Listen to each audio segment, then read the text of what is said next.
안녕하세요. 저는 무릎 부상으로 일상에서 못 걸어 다닐 정도로 통증이 심하게 있었어요. 병원도 가보고 침도 맞아보고 주사도 맞아봤지만 호전이 되지 않아서 이런저런 자료와 운동 방법들을 직접 찾아보면서 적용하다 보니 혼자서 회복하게 된 무릎 다친 자입니다. 오늘 정말 중요한 이야기를 하나 해드리려고 해요. 혹시 걸어 다닐 때나 계단 오르내릴 때 무릎이 아프거나 찌릿하신 적 있으신가요? 특히 50대 이후로는 이런 증상이 더 심해지시죠?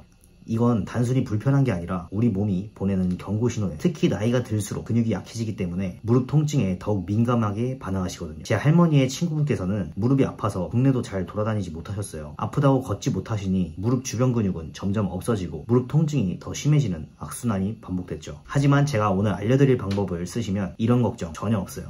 바로 이 운동을 하면 걷기보다 훨씬 안전하면서도 효과는 몇 배 더 좋은 무릎에 도움되는 운동을 하실 수 있거든요. 걷다가 찌릿하고 아프지도 따끔하지도 않고 무릎 주변 근육이 줄어들지도 않으면서 무릎 통증이 마법처럼 사라져요. 무릎이 아파서 운동은 하고 싶지만 하다가 더 나빠지는 거 아닐까 겁나실 겁니다. 저도 똑같았어요. 그런데 의외로 답은 간단했어요. 무릎을 안 쓰는 게 아니라 잘 써야 좋아진다. 오늘 영상에서는 왜 무릎이 아플 때도 운동이 필요한지, 어떤 방식으로 해야 통증을 줄이면서 근육을 강화할 수 있는지, 수많은 운동 중에서 왜 걷기보다 이 운동을 추천하는지 연구 근거와 함께 말씀드릴게요. 끝까지 보시면 이래서 이 운동을 추천하는구나 하고 바로 납득이 가실 겁니다. 왜 무릎이 아플 때도 운동이 필요할까요? 무릎 연골은 혈관이 없어요. 그래서 스스로 치유하지 못하기 때문에 주변 근육을 강화해줘야 됩니다. 허벅지 앞쪽 근육인 대퇴사두근은 무릎의 브레이크 역할로서 무릎을 잡아주게 되는데 이 부위가 약해지면 무릎 관절의 하중이 직격으로 옵니다. 연구에서도 대퇴사두근이 약할수록 관절염 진행이 빠르다고 보도됐습니다. 쉽게 말해 무릎 주변 근육은 자동차 브레이크 같은 거예요. 브레이크가 고장나면 차도 위험하듯 근육이 약하면 무릎이 버텨주지 못하는 거죠. 그렇다면 어떻게 운동을 해야 될까요? 원칙은 충격이 적은 저충격 운동, 그리고 반복적인 움직임, 이 두 가지를 지키면 되는데요. 달리기, 줄넘기처럼 쿵쿵거리는 무릎에 충격을 가하는 운동은 오히려 연골 손상을 악화시킬 수가 있습니다.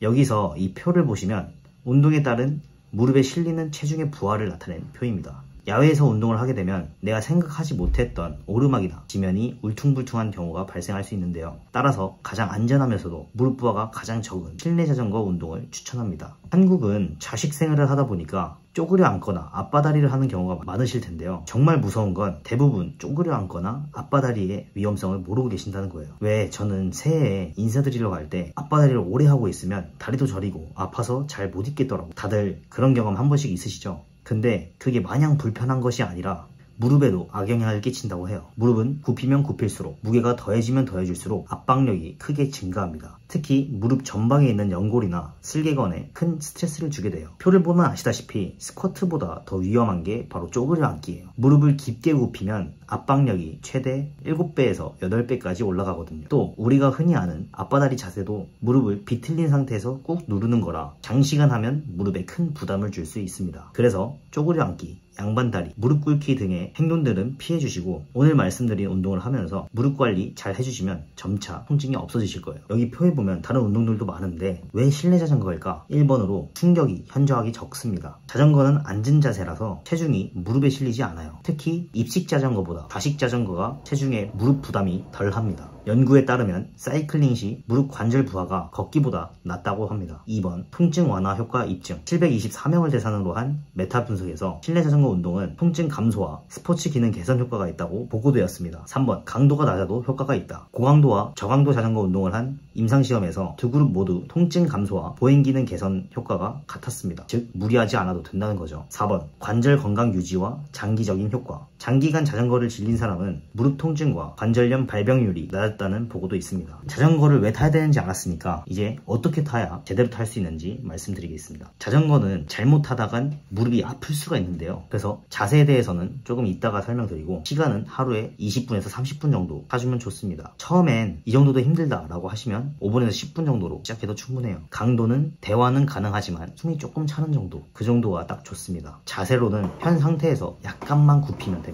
그 정도가 가장 좋고 페달은 발의 중간 정도에 페달을 놓으시고 페달링을 해주시면 됩니다. 그리고 만약에 운동을 하다가 통증이 심한 날이다 싶으면은 그 날은 강도를 최소화하여서 운동을 진행해주세요.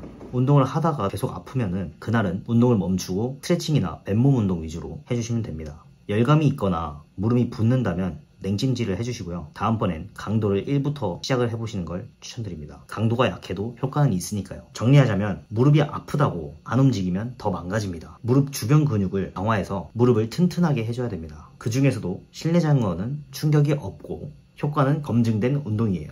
하루 20분에서 30분 집에서 TV 보면서 유튜브 보면서 페달만 돌려도 됩니다. 사실 제 영상 보면서 운동하시면 더 좋아요. 걷기 대신 실내 자전거 오늘부터 한번 시작해보시죠.